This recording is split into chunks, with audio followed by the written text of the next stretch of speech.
Good morning, praise the Lord. ઈશ્વરનો આભાર માનતા આવું આજનું વચન જોઈએ. અને તેણે કહ્યું કે દેવના રાજ્યને શાની સાથે સરખાવીએ અથવા તેને શાની ઉપમા આપીએ? તે તો રાઈના દાણા જેવું છે. ભોયમાં તે વવાય છે ત્યારે પૃથ્વી પરના સર્વ બી કરતાં તે નાનું છે, પણ વાવ્યા પછી તે ઉગી નીકળે છે ને સર્વ છોડવા કરતાં મોટું થાય છે, ને તેને એવી મોટી ડાળી પણ થાય છે કે આકાશના પક્ષીઓ તેની છાયા નીચે વાસો કરી શકે છે. માર્કની સુવાર્તા તેનો 4થો અધ્યાય અને તેની 30મી અને 31મી કલમ. આજનો વિચાર. ખ્રિસ્તમાં અતિ પ્રિય વાલા મિત્રો, પ્રભુ ઈસુ ખ્રિસ્તના બહુમૂલ્યવાન નામમાં આપ સર્વને આજની સવારની પ્રેમભરી સલામ. પ્રભુએ દેવના રાજ્યની સમજણ માટે રાઈના બીનું નાનું સુંદર દ્રષ્ટાંત આપ્યું. વિશ્વાસ માટે પણ અન્યત્ર રાઈના બીનું દ્રષ્ટાંત પ્રભુએ આપ્યું છે. આજે આ જ રાઈના બી અંગે એક નવો વિચાર રજૂ કરું છું. આપણા આત્મિક જાહેર જીવનને એ ઉપયોગી નીવડશે. રાઈનું બી નાનું હોવા છતાં તેને વાવતા તે ઉગી નીકળે છે અને સર્વ છોડ કરતાં, ઝાડ કરતાં ને ઝાડ નહીં પણ છોડ, સર્વ છોડ કરતાં તે મોટું થાય, ડાળીઓ થાય અને પક્ષીઓ તેની છાયામાં વાસો કરી શકે છે.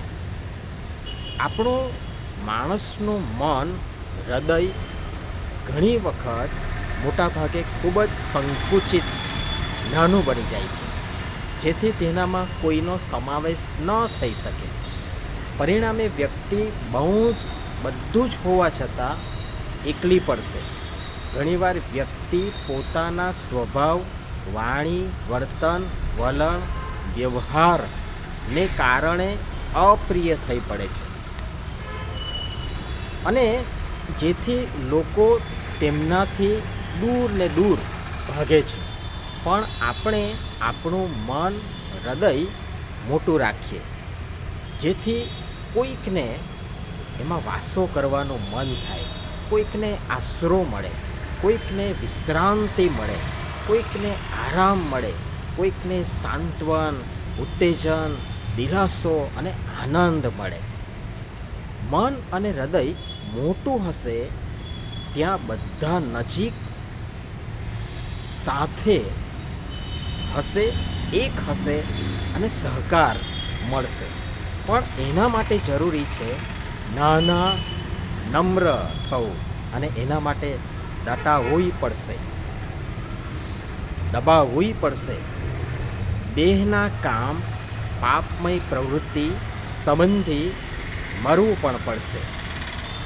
જેમ બી જમીનમાં દટાય અને મરે ત્યારે ફણગો ફૂટે, પછી છોડ બને અને પછી ફળ આવે, તેમ જૂના પાપિષ્ટ, ગુસ્સેલ, નિંદક, ઈર્ષાળુ, લડાકુ, નકારાત્મક જીવન સંબંધી મરી જઈએ અને ખ્રિસ્તને આપણામાં જીવવા દઈએ તો આપોઆપ તમે, હું, આપણે તેમના જેવા નમ્ર બની જઈશું.